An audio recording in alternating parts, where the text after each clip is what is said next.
Hey guys, welcome back to my channel. It's Tista Vaishne. Today in this video we will cover all about welfare state. Firstly, we will know what is the welfare state in different languages, what many philosophers of political science says about the welfare state, what are the different examples of welfare state. Then we will also discuss the functions and the features of welfare state. So without any further ado, let us begin. The liberal theory is divided into two parts, classical theory and the positive theory. इसका मतलब ये है कि जो liberalism है उसको हम दो तरीके से पढ़ते हैं। पहली चीज़ क्लासिकल लिबरलिज्म, दूसरा पॉजिटिव लिबरलिज्म। क्लासिकल लिबरलिज्म का मतलब होता है कि वो लिबरलिज्म जो कि फ्रीडम दे लोगों को, लेकिन उसके ऊपर कुछ ना कुछ रिस्ट्रिक्शंस भी हों, और पॉजिटिव लिबरलिज्म को ही हम वेलफेयर स्टेट या फिर वेलफेयर थ्योरी ऑफ स्टेट बोलते हैं। So welfare state this is also called modern liberalism और द पॉजिटिव लिबरलिज्म, जो कि मैंने आपको पहले ही बताया कि वेलफेयर स्टेट को ही हम पॉजिटिव लिबरलिज्म भी बोलते हैं और मॉडर्न लिबरलिज्म भी बोलते हैं। It is a propounded in the 19th and the early part of the 20th century. Welfare state का जो कॉन्सेप्ट था वो 19th और अर्ली 20th सेंचुरी में बनाया गया, प्रपोन किया गया। जो इसके मेन एक्सपोनेंट्स थे इस थ्योरी के वो थे J.S. Mill, T.H. Green, Laski, MacIver etcetera. इन्हीं सब के हम डेफिनेशंस पढ़ेंगे about welfare state.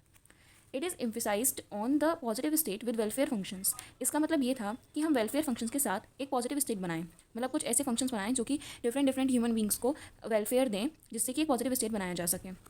The strong supporter of this state are Hegel, Carlyle, Charles and the above all Marx। जो स्ट्रॉन्ग सपोर्टर्स थे वेलफेयर स्टेट के वो थे हीगल, कैरलाय, चार्ल्स, और इन सबसे ऊपर माना जाता है कार्ल मार्क्स को। कार्ल मार्क्स बहुत इंपॉर्टेंट पर्सन है in the political science. Positive liberalism advocated increase in the power and the functions of the state. Positive liberalism यानी कि वेलफेयर स्टेट जो है वो पावर को इंक्रीज़ करता है और जो स्टेट के फंक्शंस हैं उनमें भी कुछ ना कुछ इंक्रीमेंट लाता है। Instead of the police state they sought to be establish a welfare state. Police state से यहाँ पे मतलब है कि वो स्टेट जहाँ पे गवर्नमेंट मेन होती है, या जहाँ पर लोगों को ऐसे रूल किया जाता है कि वो अपनी इच्छाएं मारते हैं और पुलिस की मानते हैं। तो पुलिस के स्टेट से हटकर एक और एस्टेब्लिश किया गया स्टेट जो था welfare state, which was to perform various economic, social, moral and cultural functions. जो कि मतलब वेलफेयर स्टेट को सोशल, इकोनॉमिक, मोरल और कल्चरल फंक्शंस भी परफॉर्म करने पड़ते हैं। J.S. Mill made a distinction between the self regarding activities and other regarding activities. J.S. Mill ने बताया कि what is the difference between the self regarding activities, मतलब जो खुद के लिए एक्टिविटीज़ की जाती हैं वो, और जो औरों के लिए एक्टिविटीज़ की जाती हैं वो, उन दोनों में क्या डिफरेंस है। He empowered the state to regulate and control the other regarding activities of the individuals. उन्होंने बताया कि जो स्टेट है उसको हम रेगुलेट कर सकते हैं और कंट्रोल कर सकते हैं इंडिविजुअल्स की एक्टिविटीज़ से। Mill was of the view, Mill का जो व्यू था वो ये था कि that the state could appreciate the wealth of the rich for the welfare of the poor. मतलब कि हम जो रिच पर्सनस हैं उनकी इनकम को, उनकी वेल्थ को यूज़ करते हुए पुअर के वेलफेयर के लिए काम कर सकते हैं। He held that the state should perform creative and necessary functions. जो स्टेट है, मतलब जो वेलफेयर स्टेट है, जो गवर्नमेंट है वहाँ की, उसको कुछ ऐसे क्रिएटिव और नेसेसरी फंक्शंस परफॉर्म करने चाहिए, जैसे कि पब्लिक हेल्थ की, हर एक जितनी भी पब्लिक है उन सबकी हेल्थ अच्छी रहे, उन सबको हम प्रॉपर हेल्थ फैसिलिटीज़ दें, उनको प्रॉपर एजुकेशन दें, उनको सिक्योरिटी दें, and regulate economic activities. Economic activities regulate करने से मतलब कि करेंसी हो गई या ट्रांजेक्शन्स हो गए, जितने भी स्पेक्यूलेटिंग हो गई, इन सब चीज़ों को हम रेगुलेट करें।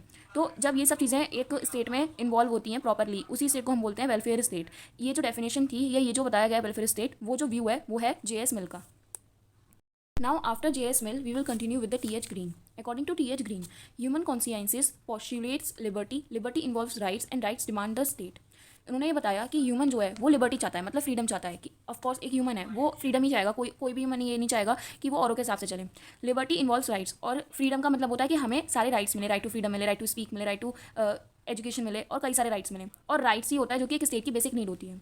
As an exponent of positive liberty, अगर हम पॉजिटिव लिबर्टी यानी कि वेलफेयर स्टेट की बात करें, he conceive the state as an agent to promote moral development of its citizens. उन्होंने बताया कि वेलफेयर स्टेट वही है जो कि उसके सिटीजन्स का मोरल डेवलपमेंट कर सके, and secure the welfare of all, और हर एक ह्यूमन बींग का वेलफेयर को सिक्योर कर सके, मतलब हर एक ह्यूमन बींग में किसी बिना भेदभाव के हम सबका अच्छा करें, सबका वेलफेयर करें। The state is moral institution. State जो है मतलब जो गवर्नमेंट होगी वो एक मोरल इंस्टीट्यूशन होनी चाहिए, मतलब वो बिना ये देखे कि कौन रिच है या उसको किससे ज़्यादा पैसा मिल रहा है, कि उसको कि कहाँ से हेल्प मिल रही है, इसको बिना देखे वो सबका मोरल वैल्यू को सिक्योर करके चले। It has moral functions to perform, मतलब उन्होंने ये बताया इन शॉर्ट कि T.H. ग्रीन ये बताते हैं कि एज ऑल ओवर स्टेट जो है वो मोरल फंक्शंस को देखे, मतलब वो सबको ये ना देखे कि कौन पुअर है, कौन रिच है, कौन बड़ा है, कौन छोटा है, वो सबकी मोरलिटी को इक्वली ट्रीट करे। Further T.H. ग्रीन ये बताते हैं the most important function of the state is preservation and maintenance of the individual rights. ये उन्होंने पहले तो ये बताया कि मोरलिटी जो है वो प्रिजर्व रहनी चाहिए। अब मोरलिटी के लिए ऑफकोर्स हम तभी कर सकते हैं जब ह्यूमन बींग्स को सारे राइट मिले। तो बताते हैं कि जो मोस्ट इंपॉर्टेंट फंक्शन है स्टेट का वो यही है कि हम जो इंडिविजुअल के राइट्स हैं उनको प्रिजर्व करके रखें और उनको मेंटेन करके रखें। It must also remove hindrance which restrain the development, मतलब जो भी डेवलपमेंट के बीच में परेशानियाँ आ रही हैं, रुकावटें आ रही हैं, उनको हम रिमूव कर सकें उनकी लाइफ से। Now what about professor लस्की?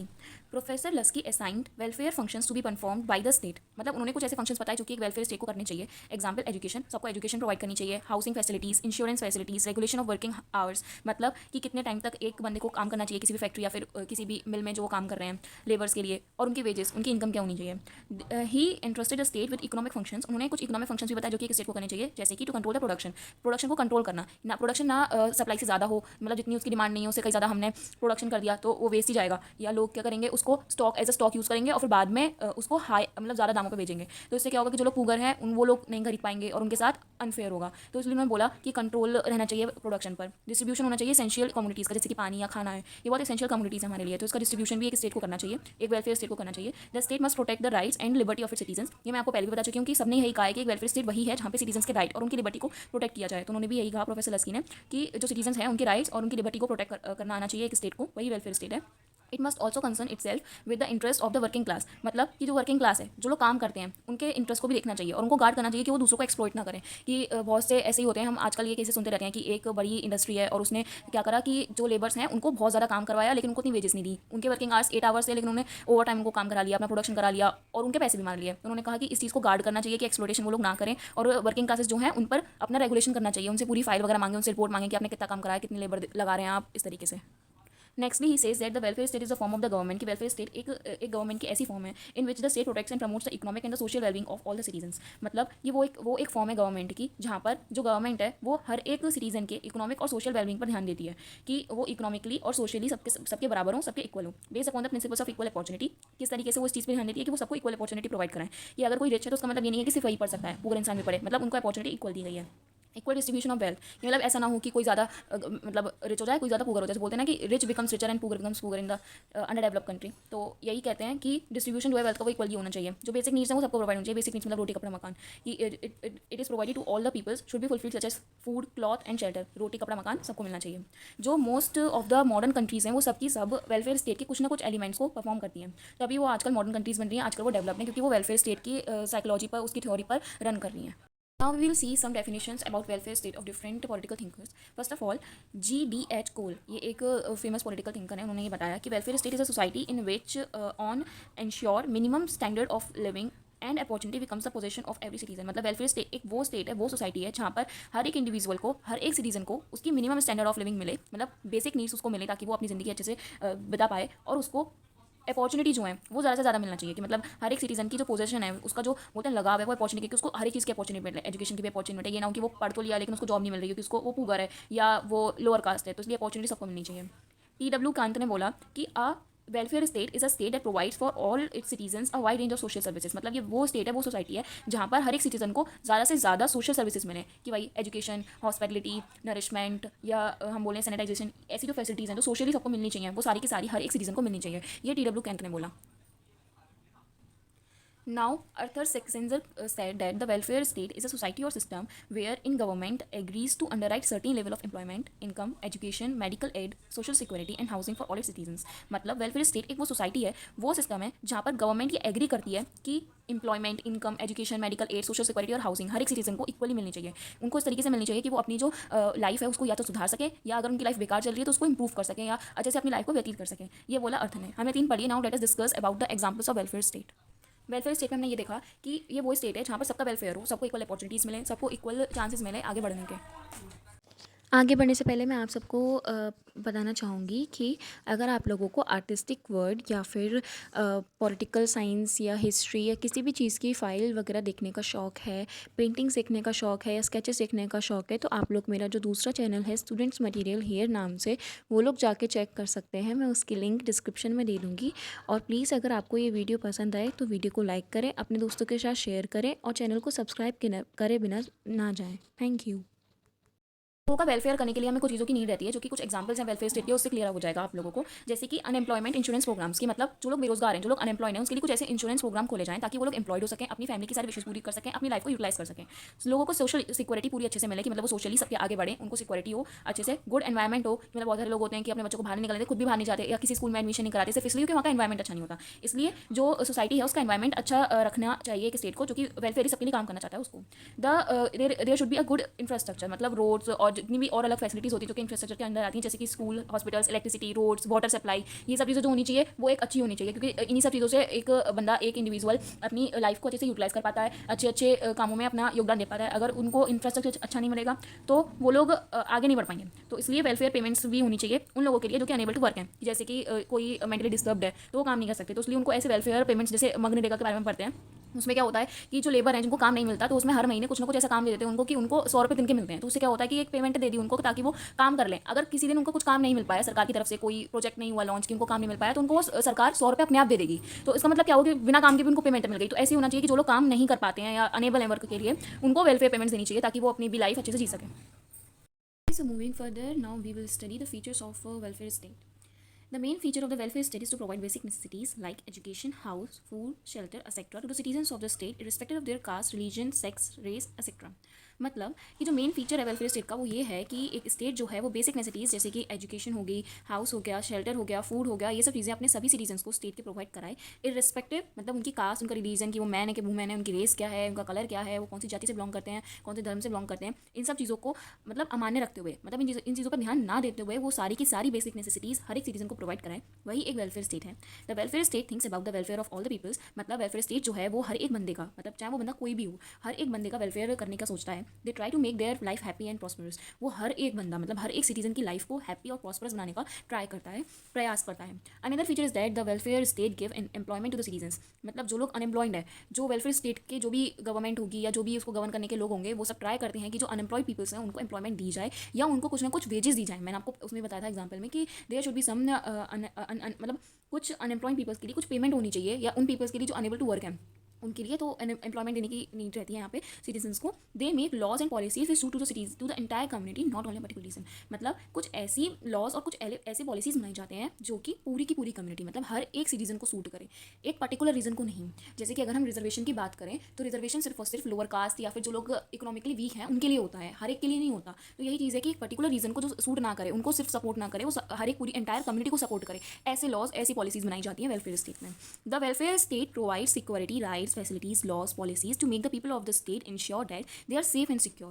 Welfare state जो है वो ऐसे राइट्स, ऐसी प्रॉपर्टीज़, ऐसी फैसिलिटीज़, लॉज, पॉलिसीज़ प्रोवाइड करता है एक उनके पीपल्स को, जो कि उन पीपल्स को ये सिद्ध करा देते हैं कि हाँ they are safe and they are secure, मतलब कि वो लोग सेफ एंड सिक्योर हैं उनके साथ। ये वेलफेयर स्टेट उनको ऐसा मतलब महसूस कराने का पूरा का पूरा ट्राई करता है कि अगर हम वेलफेयर स्टेट हैं तो उसका मतलब ये है हम आपके लिए वो सब कुछ करेंगे ताकि आप सेफ रहें अपनी लाइफ में और आप सिक्योर फील करें।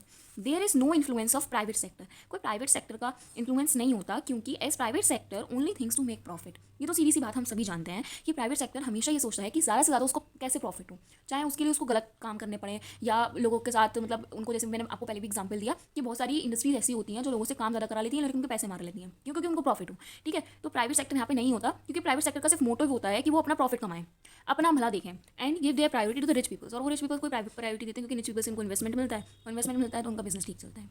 तो प्राइवेट सेक्टर यहाँ पे नहीं होता। So everything is in the control of the government to ensure equality among all the citizens. इसलिए प्राइवेट सेक्टर यहाँ पे नहीं होता, क्योंकि वो लोग सिर्फ प्रॉफिट की सोचते हैं, अपने वेलबींग की सोचते हैं। इसलिए जो सारा का सारा कंट्रोल होता है, रेगुलेशन होता है, चाहे किसी भी चीज़ का हो, इकोनॉमिक एक्टिविटी का हो, सोशल एक्टिविटी का हो या किसी भी चीज़ का हो, वो पूरा कंट्रोल गवर्नमेंट के हाथ में होता है ताकि हर एक सिटीजन के बीच में इक्वलिटी इंश्योर रहे। To the next and the last topic of this video, that is the function of or the roles of welfare state। मतलब अगर फंक्शन पूछे जाए या रोल पूछना है वेलफेयर स्टेट के तो दोनों में आपको सेम चीज़ लिखनी है। इसको हम सबसे पहले एक छोटे से ग्राफ से समझ लेते हैं। जो एसेंशियल फंक्शन है वेलफेयर स्टेट के वो है लॉ एंड ऑर्डर को मेंटेन करना इन स्टेट, उनको डिफेंस करना, करेंसी रेगुलेशन करना, प्रोटेक्शन करना राइट्स और लिबर्टी का। ये तो बहुत इंपॉर्टेंट फैक्टर है, बहुत इंपॉर्टेंट एसेंशियल है वेलफेयर स्टेट का। एस्टेब्लिशमेंट ऑफ जस्टिस, मतलब लोगों को न्याय दिलवाना कि अगर उनके साथ कुछ इनजस्टिस हुआ है तो उसको जस्टिस में कैसे चेंज किया जाए। अब हम इनको अलग अलग ब्रीफली समझ लेते हैं। सबसे पहले what is law and order, मतलब लॉ एंड ऑर्डर से आप क्या समझते हैं कि वेलफेयर स्टेट का कि क्या एक इंपॉर्टेंट फीचर है। तो the maintenance of law and order in the state is the responsibility of the head of the state, मतलब स्टेट का जो हेड है, जो बंदा स्टेट को गवर्न करना है, लॉ एंड ऑर्डर की जो रिस्पॉन्सिबिलिटी है वो उसके ऊपर होगी।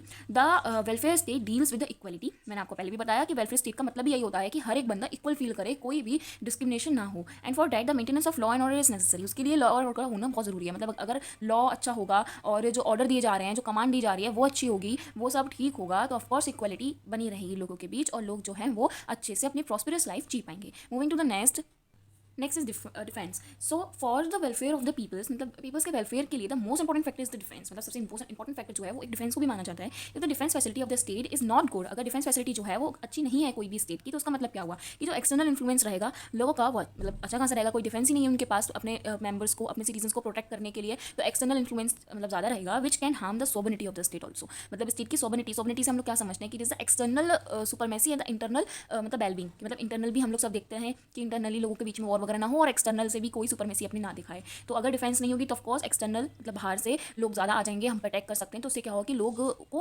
असुरक्षित फील होगा, they will feel insecure and unsafe. तो ये वेलफेयर स्टेट की जो एजम्पशंस थी, जो उसके फीचर्स थे, उसके ही अगेंस्ट है. इसलिए defence is also the important function of the welfare state. Moving next is the currency. Currency means the currency regulation and the currency making is the another important function of the welfare state. मतलब currency regulation की currency को कैसे regulate किया जाए with in the state, और currency कैसे बनाई जाए, ये एक अनदर इंपॉर्टेंट फीचर है वेलफेयर स्टेट का. The currency is the most important means of exchange. ये तो हम सभी जानते हैं कि हम कोई चीज़ खरीदते हैं तो हमें करेंसी के बिना नहीं मिलेगी. वो तो करेंसी जो है वो बहुत इंपॉर्टेंट मीन्स ऑफ एक्सचेंज है, मतलब चीज़ों को खरीदने के लिए कि हम चीज़ें खरीदें, उसके एक्सचेंज में हम रुपीज़ देते हैं, करेंसी देते हैं. So it is essential to be accurate and fix. तो ये एसेंशियल है कि जो करेंसी हो किसी भी स्टेट की वो एक्यूरेट हो और वो फिक्स हो. तो ये भी एक बहुत इंपॉर्टेंट फैक्टर है वेलफेयर स्टेट का कि जो करेंसी होनी चाहिए उसका रेगुलेशन और उसकी जो मेकिंग है, उसकी जो सप्लाई है वो सही होनी चाहिए, परफेक्ट होनी चाहिए, फिक्स होनी चाहिए, एक्यूरेट होनी चाहिए. Next is the protection of rights and liberty की मतलब राइट और लिबर्टी जो है लोगों के उसको प्रोटेक्ट किया जाए. The protection of rights and the liberty of the peoples is very important in the welfare state. मतलब ये मैंने आपको पहले बताया कि हर एक, चाहे टीएच ग्रीन हो, चाहे जेएस मिल हो या प्लूटो हो, कोई भी हो, उन सब ने यही बताया कि जो पीपल्स हैं उनके राइट और लिबर्टी को प्रोटेक्ट करना ही एक मोस्ट इंपॉर्टेंट फीचर है वेलफेयर स्टेट का. तो जो वेलफेयर स्टेट है उसमें जो प्रोटेक्शन है राइट एंड राइट्स की और लिबर्टी की, वो बहुत इंपॉर्टेंट फैक्टर है इसका. As welfare state deals with equality of all the peoples. ये मैंने आपको पहले बताया कि वेलफेयर जो है वो वेलफेयर स्टेट जो है वो पीपल्स की इक्वालिटी के ऊपर बिलोंग करता है. And for that the protection of rights and liberty is important. Liberty और राइट्स की प्रोटेक्शन ही इसको दिखाती है कि किस तरीके से लोग इक्वल हैं कि नहीं, क्योंकि हमें जितने ज़्यादा राइट मिलेंगे वही दिखाएगा कि हम इक्वल हैं, हमारे पास फ्रीडम है. अगर हमारे साथ डिस्क्रिमिनेशन हो रही है तो we have to right to speak for that. तो यही चीज़ है जो हमें दिखाती है कि हम अलग नहीं हैं, हम इक्वल फील तभी करेंगे जब हमारे राइट्स और लिबर्टी को प्रोटेक्ट किया जाए. It can be done with proper policy in the system required. मतलब कि ये तभी हो सकता है, ये तभी प्रोटेक्ट करे जा सकते हैं जब प्रॉपर सिस्टम्स हो, प्रॉपर एडमिनिस्ट्रेशन हो, प्रॉपर पॉलिसीज हो हमारे स्टेट के अंदर. नेक्स्ट है the establishment of justice. Justice को एस्टेब्लिश कैसे किया जाए एक पर्टिकुलर कंट्री में या एक स्टेट में. तो it is very important to establish justice in the state. बहुत इंपॉर्टेंट फैक्टर है जस्टिस को एस्टेब्लिश करने का एक स्टेट में, वेलफेयर स्टेट में. As if any person suffers or bear the injustice. मतलब अगर किसी के साथ अन्याय हुआ है या उसने अन्याय सहा है, फॉर इनइक्वालिटी या उसने अनइक्वालिटी असमानता सही है, then they can freely ask for justice. तो वो न्याय मांग सकते हैं. मतलब वो जो उन्हें जैसे सपोज करिए किसी ने किसी के खिलाफ कुछ कंप्लेन दर्ज करानी है तो वो जाके करा सकते हैं क्योंकि उनके साथ गलत हुआ है. It can be done with the proper administration as police officers, judicial and social services, bureaucracy etcetera. ये तो आप अच्छे से जानते हैं. कुछ ऑप्शनल फंक्शन भी होते हैं वेलफेयर स्टेट के, जैसे कि economic function, social function, cultural function और पॉलिटिकल फंक्शन. तो जल्दी से हम इनको भी ब्रीफ में देख लेते हैं. So the optional functions of the welfare state is the economic function. Economic function में हम सब कुछ इकोनॉमिक से रिलेटेड पढ़ते हैं, मतलब अर्थशास्त्र related. It is the control over productions. मतलब वही मैंने जो आपको पहले बताया था कि प्रोडक्शन पे कंट्रोल होना चाहिए, ज़्यादा सप्लाई नहीं होनी चाहिए, ज़्यादा प्रोडक्शन नहीं होना चाहिए. Distribution of the essential commodities, जो एसेंशियल कमोडिटीज है जैसे कि वाटर, फूड एक्सेट्रा, इन सबका डिस्ट्रीब्यूशन इक्वली होना चाहिए. इकोनॉमिक प्लानिंग और इंश्योरेंस एक्सेट्रा. मतलब इकोनॉमिक प्लानिंग अच्छे से होनी चाहिए कि जो भी डिमांड चल रही है, जो भी सप्लाई चल रही है उसके हिसाब से प्राइस हो, और इंश्योरेंस हो, अच्छे से लोगों को पेमेंट्स दी जाए जो लोग अनअवेलेबल हैं वर्क के लिए, उन सबको. नेक्स्ट जो फंक्शन है वो है social function, which is the removal of the exploitation. मतलब जो एक्सप्लॉयटेशन होता है लोगों का कि मतलब उनका गलत फायदा उठाया जाता है, इस चीज़ को रिमूव करा जाए. जो वीकर सेक्शन है सोसाइटी के उनको सेफ गार्ड दी जाए, उनको प्रोटेक्ट किया जाए. फैमिली प्लानिंग पे ध्यान दिया जाए कि मतलब ये होता है कि जिसकी ज़्यादा बड़ी फैमिली होती है उनके पास खर्चे ज़्यादा होते हैं, ऑफ कोर्स यू नो, तो फैमिली प्लानिंग पे ध्यान दिया जाए. नेक्स्ट जो फंक्शन है वो कल्चर फंक्शन है, जैसे कि एजुकेशन पे ध्यान दिया जाए कि लोगों को प्रॉपर एजुकेशन मिले ताकि वो अपना अच्छे से आगे जाकर जॉब वगैरह लें और वेलबींग देखें, सोसाइटी को चेंज करें. बोलते हैं ना पढ़ा लिखा इंसान ही अच्छे से अवेयर होता है, और हम ये सभी जानते हैं कि अवेयर और कॉन्शियस सिटीजन ही एक अच्छा स्टेट बनाते हैं. तो रिसर्च अच्छे से होनी चाहिए, मतलब रिसर्च पे भी ध्यान देना चाहिए. रिलीजन पे ध्यान देना चाहिए कि लोगों के अंदर कोई भेदभाव वगैरह ना हो, एक्सेट्रा. नेक्स्ट जो फंक्शन है वो political function, to hold free and fair election. मतलब इलेक्शन जो हो फ्री एंड फेयर हो, करप्शन ना हो, नहीं होना चाहिए कोई भी, मतलब वन साइड इलेक्शन ना हो कि ऑलरेडी हमने करप्शन कर लिया या कुछ भी कर लिया कि इलेक्शन जो है वो फ्री फेयर नहीं हुए, लोगों ने वोट तो दिए लेकिन उनका कुछ फायदा नहीं हुआ वोट देने का, वोट खरीद लिए गए. ऐसा कुछ नहीं होना चाहिए. करप्शन नहीं होना चाहिए, करप्शन को चेक करते रहना चाहिए, ब्लैक मनी चेक करते रहना चाहिए. कोऑर्डिनेशन ऑफ द एसोसिएशन, मतलब जो भी डिफरेंट एसोसिएशन होती है, जैसे कि मैं जो मोस्ट फेमस एसोसिएशन आप सभी जानते हो, लेजिस्लेचर, एग्जीक्यूटिव, जुडिशरी, इन तीनों के बीच में कोऑर्डिनेशन अच्छे से होना चाहिए, ताकि अच्छे से कोऑर्डिनेशन होगा तभी अच्छे से काम होगा, अच्छे से काम होगा तभी सोसाइटी में डेवलपमेंट होगा. तो इस पर भी ध्यान देना चाहिए. पॉलिसी मेकिंग पावर, मतलब लेजिस्लेशन को अपना काम अच्छे से करना चाहिए, अच्छी पॉलिसीज मिलनी चाहिए, लॉ एंड ऑर्डर अच्छा होना चाहिए, और ब्यूरोक्रेसी अच्छी होनी चाहिए, और भी कई सारे फैक्टर्स हो सकते हैं. So this is the end of this video. I would request to all of you, if you like the video, please do subscribe to the channel, share with your friends so that it will motivate to me also. And if you like to watch artistic or project files, so check out my another channel. I will give you the link in the description. Thank you so much. Stay with me, stay tuned. Let's meet with the next video.